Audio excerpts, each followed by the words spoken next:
¿Qué tal, amigos de Vanguardia MX? ¿Cómo están? Qué bueno que nos acompañan. Este es el tercer episodio de Debate. Aquí dialogamos con personas que tienen posiciones contrapuestas respecto de un tema que interesa porque está en la agenda de la discusión nacional, local, y que tiene repercusiones relevantes o puede tenerlas en el futuro próximo y que nos afecta generalmente a todos. Así que el día de hoy vamos a hablar acerca de este tema que está en todos los medios de comunicación desde hace un poco más de 2 semanas, después de que concluyó la jornada electoral del pasado 2 de junio, y que trata de una parte del denominado Plan C, y esa parte es la relativa a la reforma al Poder Judicial. Elección de jueces, ministros y magistrados esencialmente, aunque implica otras cosas más. Y para hablar de ese tema, el día de hoy le agradezco mucho, por un lado, que nos acompañe al profesor investigador de la Universidad Autónoma de Coahuila y articulista de esta casa editora, Víctor Manuel Sánchez. Víctor, ¿qué tal? ¿Cómo estás? ¿Cómo estás, Carlos? Gracias por acompañarnos. Muchas gracias, Gerardo. Y también le agradezco mucho que esté con nosotros al abogado y profesor Gerardo Pérez Pérez, quien es además una fuente que usted recurrentemente ve acá en Vanguardia, porque acudimos a él para que nos ilustre sobre los temas de la agenda cotidiana. Gerardo, ¿qué tal? Gracias por la invitación, Víctor. Gracias por estar acá. Bien, Gerardo está a favor de la propuesta que el presidente de la República ha presentado o que ha enviado al Poder Legislativo. En líneas generales, Gerardo, ¿por qué esta propuesta que el presidente ha remitido al Poder Legislativo es una propuesta deseable? ¿Por qué tendríamos que saludarla? Bueno, en primer lugar, porque la propuesta encierra un principio básico que es el principio de la democracia, la capacidad que tiene el pueblo para elegir no solo a sus gobernantes y a sus legisladores, sino también, en un punto de vista más particular que es el que estamos debatiendo, a sus jueces. Postulo y considero que el principio de democracia máxima es válida en un sistema democrático como el nuestro, donde el artículo 3º, el 39 y el 40 previene claramente que la democracia es un sistema de vida que tiene el propósito de mejorar las condiciones del pueblo y que finalmente es un medio que se agota más allá de las elecciones. Yo creo que es una propuesta interesante. Considero que no resuelve la propuesta los problemas de fondo del Poder Judicial, pero saludo y simpatizo la propuesta por estos argumentos. ¿Interesante es igual a deseable? Interesante es igual a deseable, no. No, deseable sería que le entraran de lleno a muchas cosas que están pendientes con el tema del Poder Judicial, pero es lo que en este momento se propone, se postula. ¿Qué nos falta, por ejemplo? Nos falta tener un tribunal constitucional, faltan muchas cosas. La verdad es que la propuesta se queda corta y se centra fundamentalmente en la forma en que se va a componer o se va a integrar el Poder Judicial. Víctor, ¿por qué esta propuesta deberíamos de verla con más cuidado o darle la espalda? Sí, a ver, yo creo que es muy importante mencionar que el Poder Judicial sí necesita una revisión profunda. O sea, sí hay muchos vicios que tiene el Poder Judicial, tanto en lo federal como en los locales. Sin embargo, creo que la receta que se está presentando es contraproducente. Un juez es como un árbitro. Lo que uno espera es que haya imparcialidad. O sea, es decir, que no llegue con un sesgo inherente de entrada a atender un asunto. Lo que está sucediendo sería tan absurdo como esperar que los árbitros de fútbol de la Liga MX fueran votados por los aficionados y que las mayores aficiones, las de Chivas y las del América, pusieran los árbitros a modo. Es decir, el meter el elemento de voto a la ecuación, lo único que genera es incentivos para que quienes pretendan ser jueces se acerquen a los partidos, a los grandes intereses económicos, incluso al crimen organizado, y se lleguen a acuerdos previos en un momento de la necesidad. Dice el presidente que eso ya ocurre hoy. Y entonces no deberíamos de preocuparnos. No, a ver, es que precisamente eso refuerza el argumento, porque si ya hoy lo tenemos, o sea, y es un hecho, es decir, el crimen organizado hoy tiene influencia sobre diferentes jueces. Muchos partidos políticos tienen influencia sobre diferentes jueces, pero al meterle el elemento democrático lo que haces es potencializar aún más ese fenómeno que ya tenemos. Ya. Entonces, Gerardo, tu argumento es que introducir el elemento democrático en el Poder Judicial es beneficioso. ¿Por qué un juez electo por voto popular sería mejor que uno seleccionado a través de un modelo meritocrático? Bueno, la verdad de las cosas es que el modelo meritocrático en el que nos hallamos inmersos en el artículo previsto por el 94 de la Constitución y los relativos de los estados, es un sistema que es totalmente discrecional. Es un sistema cuya confección de listas no tiene un reglamento, no tiene un protocolo, no tiene un instructivo, no tiene nada. Es el gobernador del estado y es el presidente de la República el que integra las listas sin ningún criterio. No hay fundamentación. Más que los requisitos que están ahí, ¿no? Claro, los requisitos que se deben formales. cumplir. Ser mayor de 35 años, tener 10 años de ejercicio profesional, no haber sido condenado por delito que implique pena de prisión y demás. La verdad es que en ninguna parte hay una fórmula para que estas listas se elaboren. Las listas, como coloquialmente, es una lista doble C, es de cuates y cuotas. Así es como ordinariamente se ha establecido. Para los ministros de la Corte, para los magistrados del Tribunal de Justicia de Coahuila. Yo creo que aquí es aún más oscuro, dicho con todo respeto, porque hay incluso algunos magistrados que han accedido a esa responsabilidad sin siquiera conocer, y lo digo con mayúsculas y con respeto, una oficialidad de partes. Pero en el caso de los jueces federales, lo que se ha dicho mucho es que no es así, que ahí sí hay un procedimiento de carrera. La verdad es que hay una serie de reglas, que es correcto, pero yo recuerdo y cito dos aspectos que pasaron hace 4 años que suspendieron un concurso nacional de jueces de distrito porque se robaron los exámenes. Sí, esa fue una nota que fue un escándalo. Pero, a ver, los defectos que tiene el modelo actual, como cualquiera que podamos ver en el mundo, ¿justifican entonces dar un bandazo de este tipo?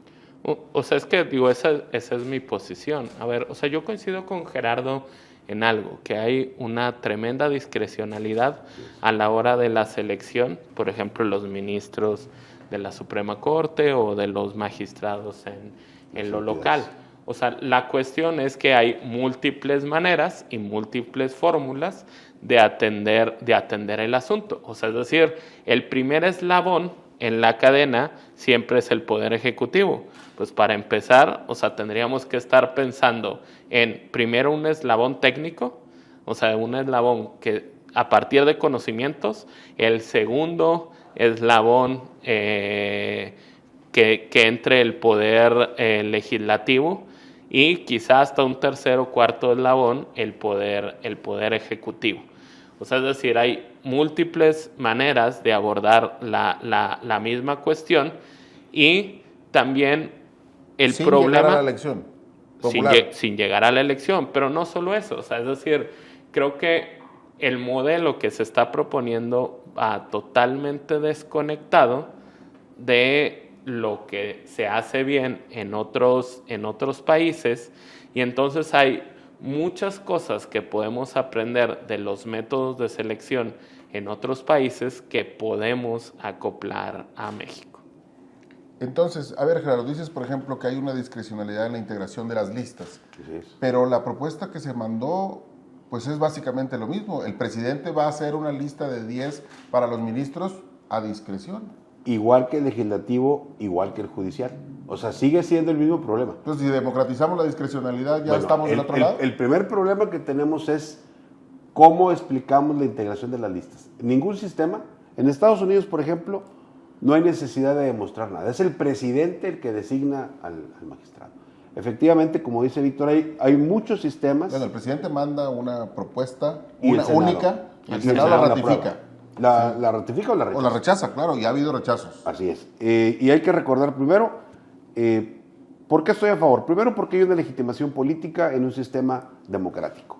En una legitimación política, ¿por qué obedecemos al Ejecutivo y al Legislativo? Porque los señores finalmente son electos en una elección abierta, en una elección popular. En el caso del judicial, la argumentación que se ha manejado a lo largo de los años, una ¿No le argumentación... estamos dando demasiado, de verdad, un exceso de legitimidad a este asunto de venir de las urnas cuando tenemos tantos ejemplos de alcaldes, regidores, diputados, senadores que son unos patanes? Totalmente de acuerdo. No, pero que se elija no garantiza nada. no, lo que garantiza es la intervención del pueblo. Voy a tener la idea. ¿Cómo se legitima el judicial en nuestro sistema constitucional? A través de sus resoluciones, a través de su trabajo. Es técnicamente una legitimación tardía por sus sentencias. Eso es lo que dice.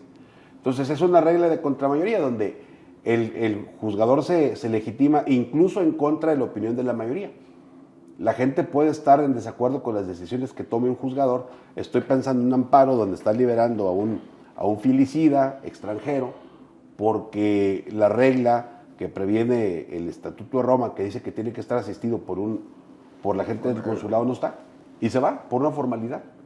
Entonces, la verdad es que todas esas cosas la gente no las entiende. El juez se legitima por sus resoluciones. Eso es lo que técnicamente hasta el día de hoy hemos aceptado. Ahora queremos que el juez, además de sus resoluciones, se legitime a través de un proceso político igual que lo hace el gobernador, igual que lo hace el legislador. Creo que las objeciones que hemos hecho a lo largo del tiempo en estas 2 semanas con relación al judicial se pueden extender al legislativo. Hay legisladores que apenas terminaron la escuela o que teniendo algún grado académico destacan por su supina ignorancia en muchísimos temas. Son los riesgos de la democracia.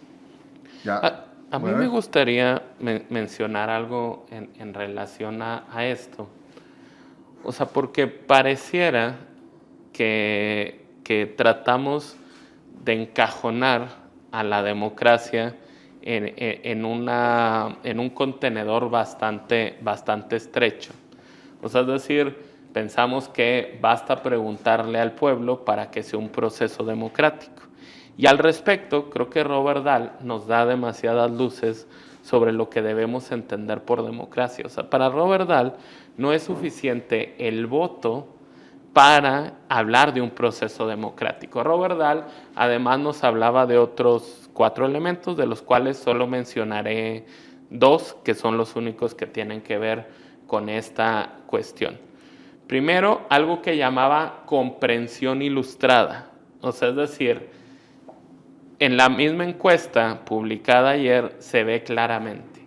O sea, hay un tremendo apoyo por la medida, pero sin haber conocido la medida. Claro. Y esta cuestión es, pues, falta información para que la propia población se genere un conocimiento profundo, lo cual también nos lleva al problema de los jueces haciendo campaña con qué bandera, o sea, y bajo qué posiciones que pueda ser entendido por el completo de la población.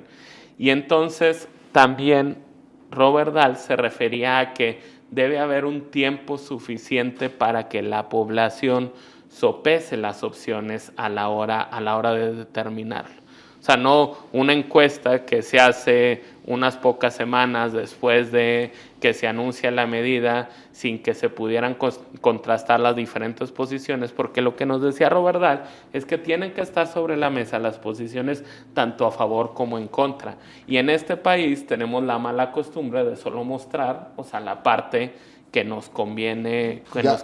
Y eso tratamos de hacer en esta mesa, poner las posiciones a favor y en contra, pero yo te preguntaría también, Víctor, está muy bien la descripción, digamos desde la perspectiva académica, porque nos ayuda a centrar en grandes trazos las conductas de las sociedades y luego poder analizarlas como deseables y indeseables. Pero, ¿cómo convencemos a la sociedad mexicana de que se puede seguir por el mismo rumbo cuando su experiencia o su percepción es tan mala del Poder Judicial? Digo, a ver, o sea, es que de nueva cuenta, o sea, tenemos que ver qué nos han dicho expertos. O sea, personas como Stephen Levitsky o David Runciman, lo que nos explican es que en ocasiones desde el gobierno se utiliza este enojo social, o sea, que se tiene ante la inefectividad de las instituciones, y a ver, y el Poder Judicial ha sido altamente inefectivo.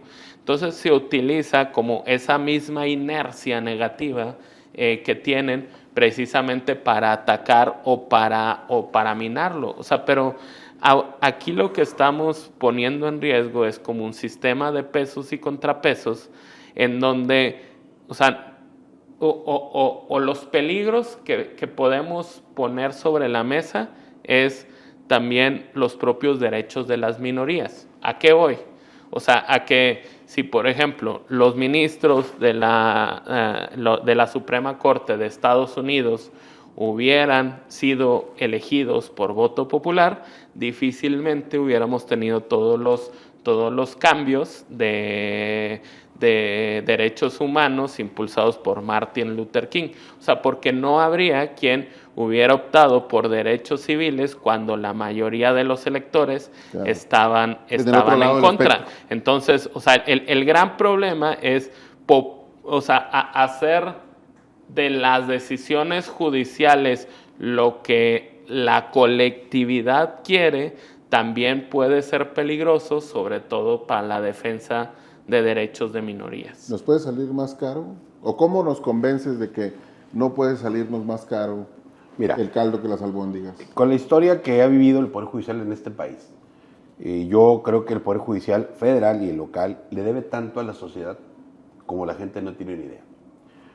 Cito 5 o 6 pasajes históricos.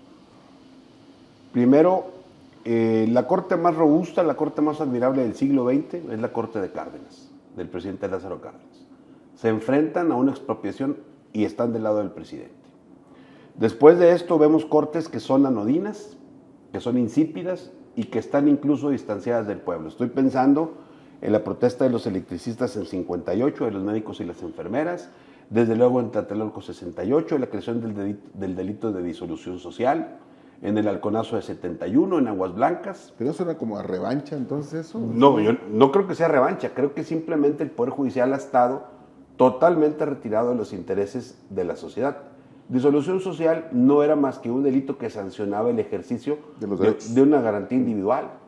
Yo creo que somos una generación afortunada, entre la que considero que nos contamos, porque hemos tenido acceso al ejercicio de nuestros derechos y al respeto a ellos. Entonces, esto ha sido posible, yo creo que de unos 20 años a la fecha. Hay gente que ahora, incluso gente mayor que nosotros, una generación o dos, que ve con sorpresa el respeto a las minorías. Me refiero a los homosexuales, a las lesbianas, de toda la gente que forma parte de una comunidad LGBTI, se casan, viven entre sí, se manifiestan en la calle, y creo que lo vemos con respeto. No con naturalidad, sino con respeto. Eso no fue posible en el México de los años 70, de los años 80. ¿Qué pasó con el tema de la nacionalización de la banca? ¿Qué pasó con los conflictos electorales de 86 y 87 en Ciudad Juárez? Era improcedente el amparo contra cuestiones electorales. Pero esa no es la corte de hoy, Gerardo. No es la corte de... La corte de hoy y la de hace unos años para acá, de por lo menos, digamos, del caso Radilla para acá, ¿sí?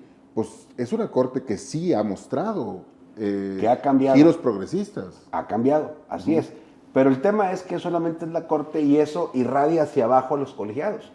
Todavía tienes juzgados de distrito con criterios, como diría un amigo tuyo, paleopositivistas, ¿verdad? Entonces, pero la verdad es que poco a poco eso ha permeado. Eso también hay que decirlo. En el caso de los tribunales de primera instancia, los criterios convencionales también han permeado. Estoy pensando, muy a la saltillera, en cosas muy de banqueta, en los pagarés que tenían pactado un interés del 8% mensual, ¿verdad? Pues el juez lo puede ya moderar con apoyo en la Convención Interamericana de Derechos Humanos y el Pacto de San José, sin que lo pidan las partes. Entonces sí ha habido una evolución, pero creo que estamos en un momento, en una transición en que los poderes judiciales tienen que ir más allá. Aquí en Coahuila y en general en todas las entidades federativas. Pero ese más allá no implica entonces que las decisiones de los jueces ya no sean estrictamente jurídicas, imparciales. Esta reproducción en cada juez de la temis que está en las escuelas de derecho, que es ciega y tiene una balanza, para meterse en el terreno de la política. Yo creo que no. Voy a explicarme por qué. La mayor parte de los jueces mercantiles aquí en México ni siquiera se atreven a tocar la validez de un contrato mercantil, ¿sí?, con el pétalo de una resolución. Y si te vas al Tribunal Europeo de Derechos Humanos, te das cuenta que anulan contratos cuando las cláusulas son leoninas en temas hipotecarios. Pero eso no viene de esta larga historia de concentración, del control de constitucionalidad. Sí, pero aquí no tenemos nada de eso. En las entidades federativas no nos sirve de mucho el control constitucional. ¿Se va a atrever más entonces un juez electo? ¿Tú crees? Pues yo creo que sí. Esa es mi posición. Vamos para allá entonces, porque esto no se trata solo de la Suprema Corte de Justicia de la Nación. Se trata de todo el sistema judicial del país y abarca a todos los jueces que hoy están en una oficina impartiendo justicia. ¿Cómo ves? ¿Es lo mismo o hay niveles a la hora que ya bajamos al plano estatal y allí deberíamos tener otras consideraciones? No, a ver, o sea, lo que veo es que hay una complejización, o sea, del modelo federal, porque pues todavía las piezas de este rompecabezas en lo local no están especificadas. Uh-huh. Lo cual pues tiene muchos riesgos, ¿no? O sea, el hecho de que pues sobre la marcha se vaya discutiendo qué hacer con lo local, cuando creo yo que de nueva cuenta lo ideal es pues tener todos los elementos sobre la mesa a la hora de tomar una decisión de esta envergadura y que tiene tantas implicaciones para el país. Digo, a mí no me gusta, y es una posición personal que no necesariamente tiene que ser compartida, esta lógica de las leyes siempre de carácter general. Es decir, en este país lamentablemente el federalismo no se ha vivido como tal. Me gusta que cada entidad también busque diferentes modelos. Digo, entiendo que para cómo se está planteando la reforma esto no sería posible y entonces pues sería prácticamente adaptar el modelo federal a lo local. Los riesgos que tú adviertes en la propuesta, ¿los percibes de la misma magnitud en lo local? Y para, digamos, un poco ilustrar el asunto, el tema es lo mismo que se elija a un juez de amparo que al juez que se encarga de dirimir un divorcio o el pago de un pagaré? Lo plantearía de una manera distinta. Ya. A mí me preocupa más lo que está pasando en lo federal que lo que pudiera pasar en lo local. Hay una parte de la reforma que en particular me preocupó mucho, o sea, más allá de la elección de los jueces, que dice que la Suprema Corte no va a poder decretar una suspensión general. Con efectos generales. Con efectos generales. Y eso prácticamente le pega a lo que decía Gerardo, o sea, porque ahí yo tengo una posición distinta. O sea, nosotros creo yo que no necesitamos un tribunal constitucional. Nosotros seguimos el modelo norteamericano frente al modelo austriaco, en donde la Suprema Corte tiene la calidad de la Corte de última instancia y a su vez un tribunal constitucional. Mientras que en el modelo austriaco, cada uno, o sea, es decir, hay una última instancia y hay un tribunal constitucional. Se le está quitando con ello a la Suprema Corte esa capacidad de tribunal constitucional y se le está convirtiendo solo en un tribunal de última instancia. O sea, yo siento que en realidad se está cercenando al Poder Judicial y no se está discutiendo. Es más, o sea, me parece todavía más grave esa parte que el tema de la elección de los integrantes. Lo local, Gerardo. El local ¿es más beneficioso a nivel local? ¿Es igualmente beneficioso que lo federal? No, mira, yo creo que los jueces locales han crecido, poquito, pero han crecido. Y sobre todo con los criterios convencionales y con los criterios de control de constitucionalidad difuso. Claro que el problema es invocarlo y el problema es que los jueces lo apliquen, pero algunos ya lo entienden. Yo creo que primero... Ya es ganancia que lo entiendan. Claro, con todo respeto, se dice con respeto. Primero tenemos un poder judicial en Coahuila que siempre ha sido anémico. Siempre nos han faltado jueces, siempre han faltado instancias. Y además hemos monopolizado el tema judicial en un tema de controversia. Por ejemplo, en Estados Unidos, además de las estructuras judiciales o jurisdiccionales de estilo, tienen mecanismos de salida alternos, como son, por ejemplo, los tribunales, no tribunales, sino las comisiones o secciones de arbitraje. En México prácticamente el arbitraje no existe, prácticamente no existe. Y le apostamos a procedimientos medievales que duran 8, 9, 10, 11 años. Con esa justicia, pues yo creo que ninguna reforma va a poder, ni constitucional, ni eligiendo jueces, ni no eligiendo. Hemos perdido de vista la justicia y le hemos dado espacio a la formalidad. Platicaba yo con una jueza hace unos días, un tema de cosa juzgada por sobre un tema de justicia completa. Los jueces se ciñen a criterios del siglo XIX de cosa juzgada. Olviden que la fórmula más importante de un litigio es resolver una controversia. Se siguen quedando con el tema formal y con el tema de los plazos y con este tipo de cosas. Contesto, ¿qué creo? Que los jueces han crecido. Creo que los jueces de distrito han crecido también en algún sentido, pero si examinamos con todo cuidado el grueso de su trabajo, 85% son amparos de cajón, 90%, que son válidos, que son importantes, y no pregúntale al que lo persigue la policía. ¿Sí? Pero digamos, yo quería un poco más ir a la parte de este juez que resuelve el divorcio, que resuelve la controversia mercantil, que resuelve el juicio sucesorio a nivel local, que es además donde se resuelve la inmensa mayoría de los casos. ¿Sí? Esa parte, en tu opinión, con esta propuesta que está sobre la mesa, ¿ayudará a mejorar la impartición de justicia a nivel local? La respuesta es no. No. No, ¿por qué? Porque no la toca ni incide en ella en ningún sentido. O sea, el tema es la elección, estoy de acuerdo. Pero al final del día, el problema de un juzgado familiar es un problema de orden sociológico, no un problema legal. Es decir, tenemos un exceso de divorcios, tenemos un exceso de varones, de hombres que no pagan, que no ministran alimentos.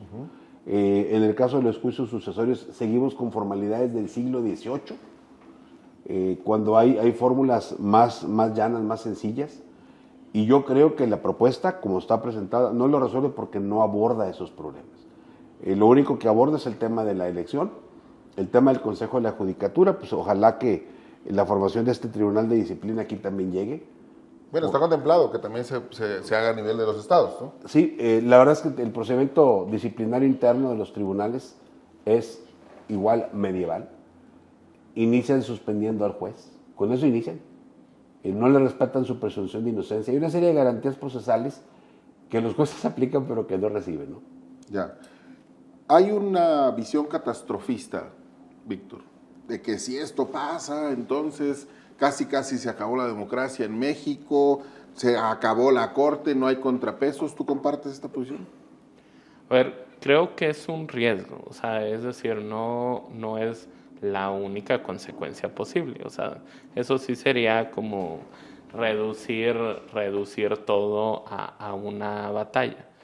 O sea, la democracia en gran medida se centra en la capacidad que tienen diferentes instancias, no solo los tres poderes tradicionales, sino también los órganos autónomos, de poder hacer una rendición de cuentas cruzada. O sea, es decir, yo no te rindo cuentas sobre todo, te rindo cuentas sobre determinados asuntos. ¿Cuáles asuntos? Los que son de mi competencia.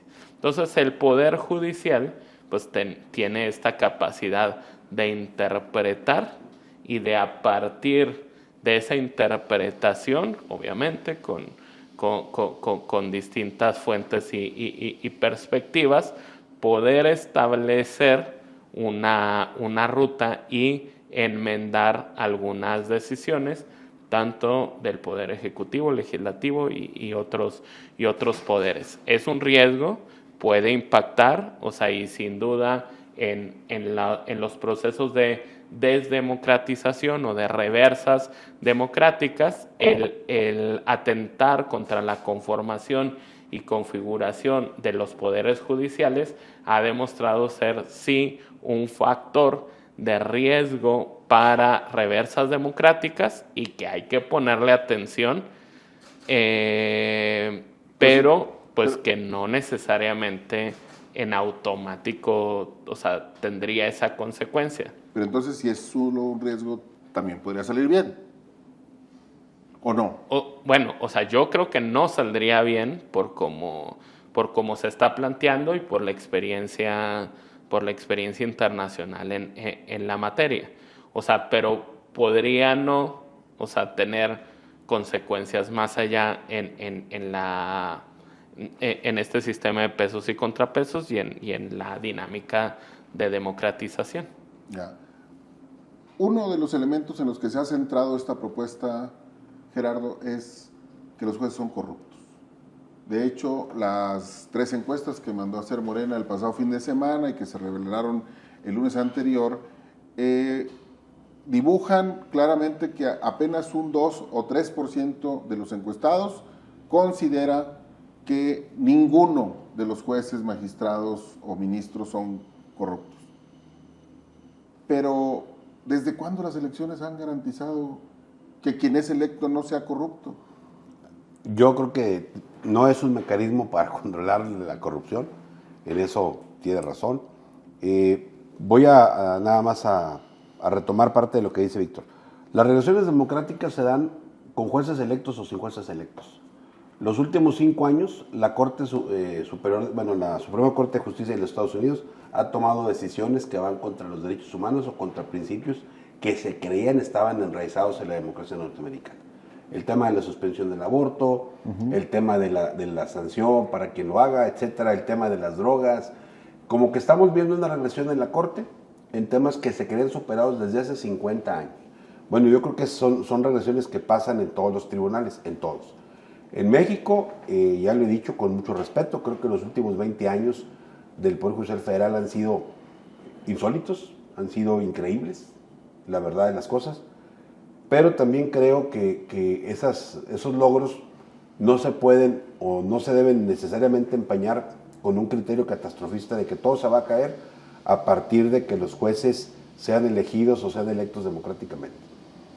Es una regla democrática, en pocos países se estila, eso es cierto, pero yo considero que en el caso concreto es posible porque no es una elección abierta, es una elección cerrada, habrá que afinar, habrá que esperar la ley reglamentaria, porque estamos nada más quedándonos en la reforma constitucional, habrá que ver cómo viene la ley reglamentaria, que finalmente es la que nos va a decir con puntos y comas cómo se va a hacer esto.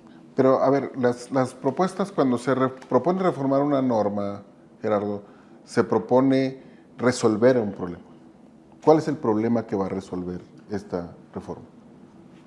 Mira, yo creo que el diagnóstico que hay es muy elemental, eso es mi opinión. Creo que no hay una etapa de diagnóstico para elaborar esta reforma. Es una reforma que tiene un aspecto dogmático interesante, ya te lo compartí, se lo digo a la audiencia. No es un sistema nuevo en nuestro país. Claro que no por haber... La Constitución de 24 contenía una elección indirecta, lo elegían los diputados al presidente de la Corte y a los ministros. La Constitución de 57 era una elección abierta. La ley electoral de 57 igual. Hago la aclaración porque yo dije que Carranza había cambiado el sistema y no fue Álvaro Obregón. Él es el que genera la reforma. Entonces cambiamos... ¿Unos cuántos años después? 10 años, sí. 10, 11 años después. Y a partir de 28 hacia la fecha, la forma de integrar los cuerpos judiciales es a través de la lista y la votación por los legislativos. Así ha sido, y de hecho es el sistema vigente. Ahora lo que se propone es otra cosa, que sea la gente la que elija a los jueces y a los magistrados. Y como dije al principio, pues es un principio de máxima democracia. Estás votando a una persona que va a resolver un conflicto judicial, que tiene que tener una base técnica. No se va a traer un estudiante de Derecho como la gente lo piensa, ni es una gente que vaya pasando por aquí. Son listas que habrá que ver los criterios, cómo los va a confeccionar cada uno de los poderes. Bien, pues este es un debate que está lejos de estar agotado y que todavía tendremos varios meses de aquí a la toma de protesta o de la instalación de la próxima legislatura, lo cual ocurrirá el 1 de septiembre. Entonces, para cerrar, Víctor, ¿Cuáles serían en todo caso entonces los problemas de los que sí debería de hacerse cargo una reforma al Poder Judicial? Porque tú comenzaste diciendo que hay problemas que resolver. ¿Y cuáles son los riesgos más importantes que ves en esta propuesta?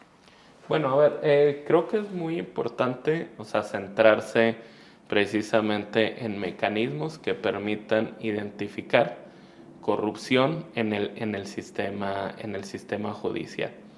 Y al respecto, creo que lo que hay que reformar es quién vigila a los jueces y quién castiga a los jueces y bajo qué supuestos. Y también creo que es muy importante introducir mecanismos nuevos a esos procesos de revisión. O sea, por ejemplo, hay muchos trabajos en Estados Unidos en donde se hace análisis de patrones de decisiones de jueces y se encuentran sesgos sospechosos, lo que no es una prueba contundente, pero sí permite iniciar investigaciones a partir de eso. O sea, es decir, creo yo que en donde debemos concentrarnos es combatir precisamente lo que estamos diagnosticando, en donde la gente no tiene confianza, no ve eficiente el Poder Judicial, que ese es, como tú decías, el problema que le da origen pues, a la solución que estamos planteando. Y en ese sentido, yo siento que en una cuestión de arquitectura constitucional, siempre es muy importante, o sea, si vamos a hacer un cambio de esta envergadura, analizarlo con mayor suficiencia. O sea, que las prisas políticas que estamos viviendo, que son las prisas del mandatario que termina su gestión y de la que la comienza, o sea, no vaya por encima de un interés global porque la decisión que se tome pues sí se le puede dar reversa, ¿no? O sea, como cualquier cuestión, pero los efectos pueden ser duraderos, ¿no? O sea, y los impactos negativos pueden ser duraderos. Muy bien. Gerardo, en tu concepto, esta propuesta debiera ser enriquecida con algunos otros elementos, alguna cosa que tú le quitarías o que le agregarías. Claro que pues es una propuesta que se puede mejorar. ¿En qué sentido? Mira, primero las problemáticas de los poderes del Judicial Federal y de los estados es totalmente distinta. Primero, hablando de los presupuestos. El Poder Judicial Federal ha tenido creciendo un presupuesto que empezó en 34,000 millones y ahorita va en 94,000 millones de pesos, por darte un ejemplo. Más que todos los órganos estatales juntos. Así es. Sí. Y en Coahuila apenas es el 1.5% del presupuesto, el 2%. Entonces hay una disparidad. A mí me parece que el tema presupuestal es un tema interesante. Otro, hay temas de control de personal. Me gustó mucho la observación que hace Víctor. Y la verdad es que administramos un poder judicial, o se administra un poder judicial como si fuera un estanquillo. No hay patrones, no hay registro, no hay controles de ingreso de personal de desempeño. No sabemos cuántas sentencias produce un juez, cuál es la calidad de estas sentencias, cuántas le revocan, cuántas no le revocan, cuántas quedan firmes. No hay, de todo el mundo de datos que genera el Poder Judicial, todos los poderes judiciales, no hay control. Y cuando entremos a los datos, cuando veamos la Big Data, podemos sacar tendencias y podemos buscar puntos o aspectos, como se llaman ahora, de mejora continua, ¿no? La verdad es que falta mucho. El Poder Judicial ha estado suelto. Es un poder que tiene apenas 200 años, es un poder adolescente. Si lo comparamos con el Ejecutivo y con el Legislativo, que son milenarios. La función de juzgar, que es distinta, esa viene desde que el hombre está en la tierra, pero el poder autónomo, lo que llamamos Poder Judicial, es una creación de la modernidad, de la Constitución norteamericana y de la Constitución francesa. De la concepción de la división de poderes. De poderes, así es. Entonces es un tema nuevo, tiene una concepción histórica interesante. Aquí en México siempre se ha visto rezagada. En los Estados Unidos el control de la Corte es vital y así tienen 200 años, no van a cambiar el sistema. Creo que puede ser mejorado en esos aspectos. Creo que hay que abrir los poderes judiciales del Estado, hay que ver los sistemas de control, ingreso, permanencia, control, Hay un tema que no lo toca también, no lo hemos dicho, que es el tema de las pensiones. Aquí en Coahuila tenemos más magistrados en retiro que en activo, por dar un ejemplo. Con pensiones que nos van a dar para otro programa. Sí, ese es un tema, es todo un tema, hay que revisarlo también, porque también está la parte de los excesos, ¿sí?